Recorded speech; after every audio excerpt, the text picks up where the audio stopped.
Chers amis, bonjour et bienvenue pour le résumé de la paracha de la semaine. La paracha de cette semaine, c'est parachat Devarim. C'est la première paracha du 5e livre de la Torah, le livre Devarim. Au début de la paracha, le peuple juif entier se retrouve à la frontière de la terre d'Israël et Moshe Rabbeinu, qui va dans peu de temps quitter ce monde, s'adresse au peuple juif et la paracha de cette semaine se divise en 4 points. Premier point, Moshe Rabbeinu fait des remontrances au peuple juif et leur rappelle que,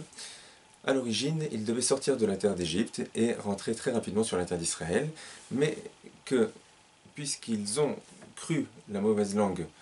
dite par les explorateurs au sujet de la terre d'Israël, alors ils ont dû errer 40 ans dans le désert avant de rentrer sur la terre d'Israël.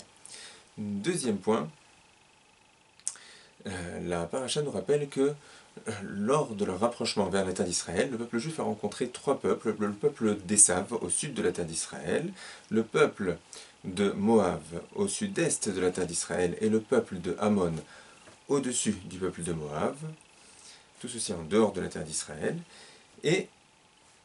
la paracha nous rappelle que Hachem a à ce moment-là dit au peuple juif de ne pas attaquer ces 3 peuples et de ne pas les déposséder de leur terre.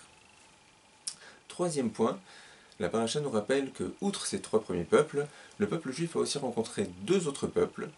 Le peuple du roi Sichon, sur la terre de Heshbon, c'est la Jordanie actuelle, et le peuple du roi Og,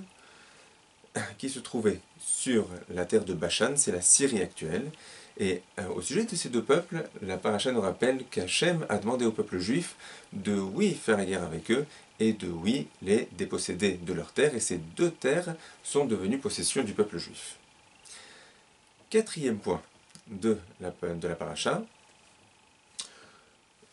nous avons vu dans les parachiotes précédentes que les 2 tribus ennemies de Gad, Réhouven et la moitié de la tribu de Ménaché sont venus voir Moshe Rabbeinu et lui ont demandé d'hériter de leur part dans la terre d'Israël, en dehors de la terre d'Israël, et justement sur ces 2 terres qui viennent d'être conquises.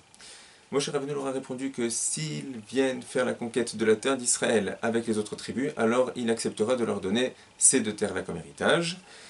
Et à la fin de notre paracha, donc le 4e point,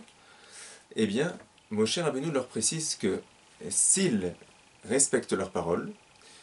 de venir faire la conquête avec les autres tribus de la terre d'Israël, alors voici comment il répartira ces 2 terres entre les 2 tribus ennemies. Alors la terre de Heshbon, la Jordanie actuelle, sera divisée entre la tribu de Gad et la tribu de Réhouven, et la terre de Bashan,